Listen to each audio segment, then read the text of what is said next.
Hello friends.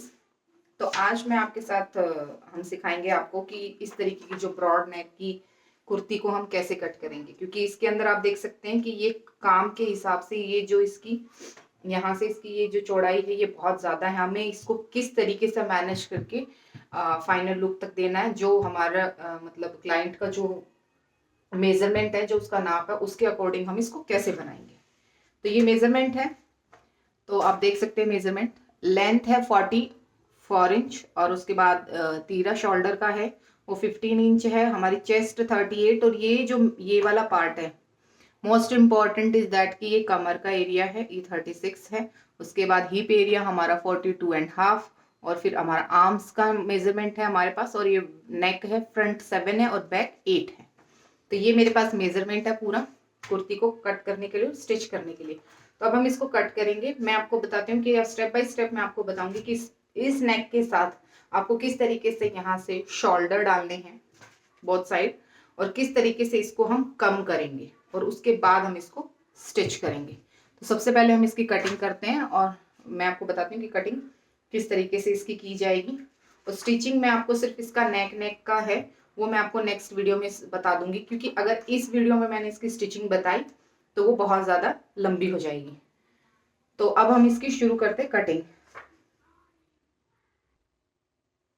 Okay, तो ये मैंने 4 फोल्ड कर लिया है। ये मेरा फ्रंट पार्ट है कुर्ती का और ये बैक पार्ट है। तो हमें सबसे पहले क्या करना है कि जो ये नेक राउंड है आप ये देखिए, इनको हमें इस तरीके से प्रॉपर तरीके से मैच करना और फिर फैब्रिक को इस तरीके से लेके जाना है ताकि ये बिल्कुल प्रॉपर तरीके से। ये देखिए आप, ये वाली चीज आपको शो हो रही होगी, यहाँ से ये फैब्रिक थोड़ा सा एक्स्ट्रा जा रहा है। हमें इसको, इस फैब्रिक को जो ये एक्स्ट्रा जा रहा है, हमें इसको कवर करके रखना है। हमें इसको इस तरीके से करना है ताकि इसमें फैब्रिक के अंदर जो ये नेक, हमारी जो नेक लाइन बने उसमें कोई प्रॉब्लम ना आए। तो अब मैं आपको इसकी मार्किंग बताती हूँ कि हमें किस तरीके से इसको लेके चलना है। शोल्डर के लिए हमारे पास शोल्डर का मेजरमेंट मैंने आपको बताया था 15 इंच है। तो हमें इसको इस तरीके से रखना है। यहाँ से हम इसको स्टिच लगा लेंगे जब हम इसको स्टिच करेंगे, और यहाँ से हमें मेजर करना है 7.5 करेंगे हम। यहाँ से 7.5 पे हम यहाँ पे एक निशान लगाएंगे ये वाला, और उसके बाद हम ये सीधी लाइन ड्रॉ करेंगे 6.5 तक। सबसे बड़ी चीज ये है कि हमें शोल्डर डाउन का निशान इसके अंदर पहले ही अटैच कर देना है। ये 1/2 इंच का हम इसमें शोल्डर डाउन करेंगे, ये मार्क आपको करके, और फिर उसके बाद हमें आर्म्स का मेजरमेंट करना है 6.5 तक हम यहाँ तक रखेंगे और यहाँ पे एक टक लगा देंगे। चेस्ट एरिया, चेस्ट जो है हमारा वो है 38 इंच। तो उसके बाद हम रखेंगे यहाँ से 9.5 इंच पे। 9.5 में हम एक लाइन एक्स्ट्रा रखेंगे यहाँ तक। तो चेस्ट एरिया है उसके अकॉर्डिंग हम रखेंगे यहाँ पे 9.5 में एक लाइन ज़्यादा, और हम ये इस तरीके से ड्रॉ कर देंगे। और मेजरमेंट जो हमारा ये फालतू का जो हम मार्जिन रखेंगे वो हम 2 इंच तक रख लेंगे, और यहाँ से अब हम मार्किंग करेंगे तो हमारा ये 11.5 इंच पे मार्क जाएगा। क्लियर हुआ आप सभी को? ये मार्किंग आपको क्लियर हुई? ओके, अब हमें क्या करना है, हमें यहाँ से ये एरिया हमें देखना है। यहाँ से जो हमारा यहाँ पे 7.5 था, हम यहाँ पे 7 इंच पे 1/2 इंच पे एक मार्क करेंगे यहाँ पे, और 1/2 इंच पे हम यहाँ पे एक मार्क करेंगे। और उसके बाद बैक का हम मार्किंग कर लेंगे। ये हम फ्रंट के लिए कर्व के साथ में करेंगे। बैक के लिए हमें यहाँ पे मेजर टेप सेट करना है और 0.75 पे हम ये मार्क करेंगे। ठीक है, डन। उसके बाद हमें फ्रेंच कर्व लेना है, उसको हम सेट करेंगे कैसे। हमें सबसे पहले बैक को कटिंग करनी है, तो हम यहाँ से लेंगे इसको, ये थोड़ा सा आगे जाएगा इस तरीके से। हमें पॉइंट टू पॉइंट इस तरीके से रखना है। ओके, और उसके बाद हम ये पॉइंट टू पॉइंट मिलाएंगे इसको यहाँ से यहाँ तक, यहाँ से यहाँ तक। एक सेकेंड, तो अब देखिए, अब आपको क्लियर दिख रहा होगा।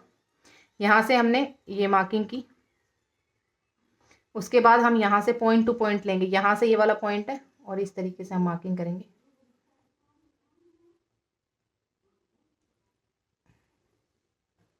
और यहाँ से फिर हम थोड़ा सा इस तरीके से, तो ये हमारा बैक एरिया का मार्किंग हो गई है। उसके बाद हमें फ्रंट के लिए करनी है। फ्रंट के लिए हमें यहाँ पे जो 1/2 इंच लिया था उसमें इस तरीके से फ्रेंच कर्व को सेट करना है, यहाँ से यहाँ तक, यहाँ से 1/2 इंच पे यहाँ से सेट करना है, यहाँ से यहाँ तक। ये किया हमने।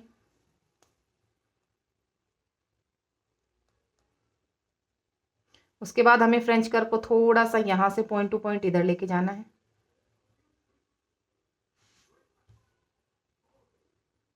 इधर इस तरीके से हमें लेना है यहाँ से, और हम धीरे धीरे ये लाइन ड्रॉ कर देंगे। यहाँ पे थोड़ा सा हमारा पॉइंट बनेगा, इसको हम इस तरीके से कवर कर देंगे।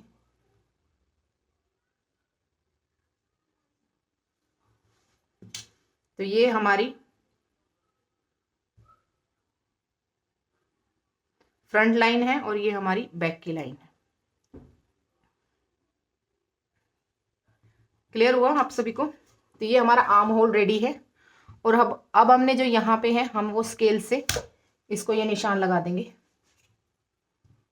इस तरीके से। ये थोड़ा सा यहाँ पे कुर्ती का डिजाइन है तो हमें इसको अनइवन होता है थोड़ा सा, तो हम इसको इस तरीके से सेट करेंगे।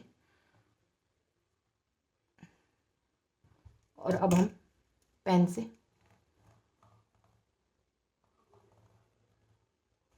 यहाँ से इस तरीके से निशान लगा देंगे। शोल्डर डाउन का निशान हो गया, आर्म होल का हो गया। उसके बाद हमें क्या करना है, हमें चेस्ट एरिया पे निशान लगाना है। 11.5 है, इस तरीके से। आपको क्लियर हुआ? आई होप ये आर्म होल का आपको क्लियर हो गया। इस आर्म होल के साथ में मैं आपको गारंटी दे रही हूँ कि आपके आर्म होल के अंदर परफेक्ट बनेगा, ना कोई ज्यादा क्रीज आएगी और ना ही आपके आर्म होल के अंदर आपको कोई भी प्रॉब्लम फेस करनी पड़ेगी, और परफेक्ट तरीके से बनेगा। ये अगर थोड़ा सा पॉइंट बन रहा है तो आप इसको थोड़ा सा इस तरीके से, अनइवन है तो इसको इस तरीके से ले जाके सेट कर सकते हैं। क्लियर हुआ? अब हम आगे की मार्किंग बताती हूँ मैं। इस तरीके से अगर आप कुर्ती करेंगे तो आपकी फिटिंग, फिनिशिंग और कुर्ती का लुक ऑसम आएगा, आपको कोई प्रॉब्लम नहीं आएगी। ओके, अब हम निशान लगाएंगे कमर का। जो हमारा चेस्ट के नीचे का एरिया होता है, जैसे जो हम ब्लाउज के लिए कमर का नाप लेते हैं, उसके अकॉर्डिंग मैं आपको बता रही हूँ। आपको मेजर टेप को यहाँ पे सेट करना है कुर्ती के हिसाब से, और 7 इंच पे आपको ये मार्क करना है यहाँ पे। और उसके बाद हम 13 इंच पे कर देंगे, क्योंकि 14 इंच हमारा हिप एरिया के नीचे तक चला जाएगा, जो कुर्ती की फिटिंग को थोड़ा सा अनइवन कर देगा, तो हम उसके अकॉर्डिंग जाएंगे। अब हमारा कमर का एरिया 36.5 है, तो हम इसको 10 इंच रखेंगे यहाँ से, और उसके बाद 1 इंच का मार्जिन, या फिर हम 10.5 रखेंगे, ठीक है। और उसके बाद 11.5, 10.5, और यहाँ पे हमें थोड़ा सा एक्स्ट्रा फैब्रिक लेना होता है, क्योंकि हमें आगे हाथ सिलाई के लिए भी लेना है, तो ये हम 11.5 पे मार्क करेंगे यहाँ से। उसके बाद इस तरीके से हम स्केल सेट करेंगे और हम मार्क कर देंगे। ये इस तरीके से इसको मार्किंग, जो हमने डार्ट लगाया था उसको अकॉर्डिंग टू दैट हम ये मार्किंग कर देंगे। तो ये आपको क्लियर हुआ? उसके बाद कुर्ती के अंदर जो ये पार्ट है उसको भी हमने इसी तरीके से मार्किंग करनी है। यहां से हम करेंगे 11.5 पे, और सेम हम नीचे तक इसको 11.5 पे ही मार्किंग करेंगे। 11.5 पे ही हमें मार्किंग करनी है, और उसके बाद हम स्केल से इसको मिला देंगे।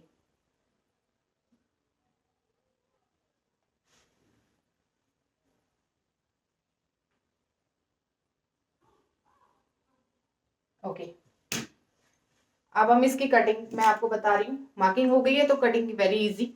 हमने दोनों फैब्रिक को ऊपर और नीचे दोनों को लगाया हुआ है, तो उसके अकॉर्डिंग हम इसकी कटिंग करेंगे। हम सबसे पहले बैक एरिया को निकालेंगे, और फिर बैक में से फ्रंट से ही बैक निकाल देंगे।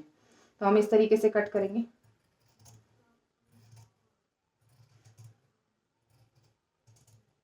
आपको बिल्कुल मार्किंग के हिसाब से ही कटिंग करनी है।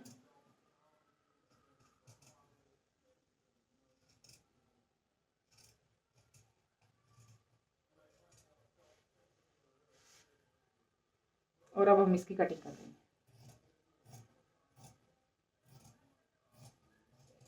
आई होप आपको समझ में आ रहा होगा। आप लोगों को मेरी वीडियो लॉन्ग भी लग रही होगी, लेकिन मैं आपको कोई भी पॉइंट मिस ना करते हुए पॉइंट टू पॉइंट समझा रही हूँ, तो उसमें थोड़ा सा सीखने में टाइम लगेगा क्योंकि उसका कोई शॉर्टकट नहीं होता। अब हम मार्किंग के हिसाब से ही इसको कट करते हुए चले जाएंगे।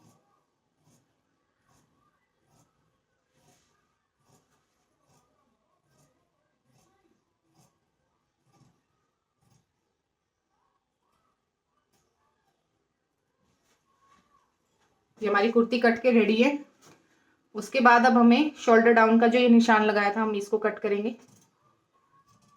बिल्कुल हमें मार्किंग के अकॉर्डिंग ही कट करना है। ये थोड़ा सा अनइवन फैब्रिक है क्योंकि ये जो इसके बाद ये जो काम है ऊपर से नेक पे, उसकी वजह से।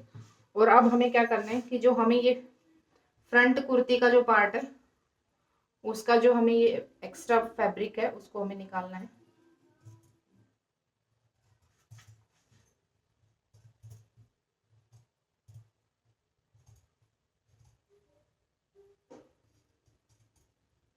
ये निकालना क्यों जरूरी होता है? क्योंकि इससे जो भी हमारे आर्म्स में क्रीज आती है या फिर जो थोड़ा सा इकट्ठा हुआ रहता है, लेकिन हम इसको ज्यादा नहीं निकालेंगे क्योंकि उससे थोड़ा सा वो अनकंफर्टेबल हमें फील देगा। उसके लिए हमें इसको सिर्फ इतना ही निकालना है। और ये हमारी कुर्ती की मार्किंग कट है, मार्किंग हुई और कटिंग हो गई है। और इसी तरीके से मैं परफेक्शन के हिसाब से आपको आगे भी फैब्रिक और किस कुर्ती में किस तरीके से काम करना है और किस पैंट को किस तरीके से बनाना है वो आपके साथ शेयर करती रहूंगी। तो उसके लिए आपको उस चैनल को सब्सक्राइब करना है और वीडियो एंड तक जरूर देखनी है। तो यहाँ तक देख के भी आप ये नहीं है कि एक भी पॉइंट मिस करेंगे, तो पूरी वीडियो देखने के बाद आपको समझ में आ जाएगा कि आपको कौन से पॉइंट कहाँ पे बनते हैं। और कोई डाउट हो तो आप कमेंट सेक्शन में पूछ सकते हैं। उसके लिए आप चैनल को सब्सक्राइब कर लीजिए और आगे की वीडियो के लिए बेल आइकन को प्रेस कर लीजिए। तो बने रहिए मेरे साथ और सीखते रहिए सिलाई बेसिक से एडवांस तक। Thank you.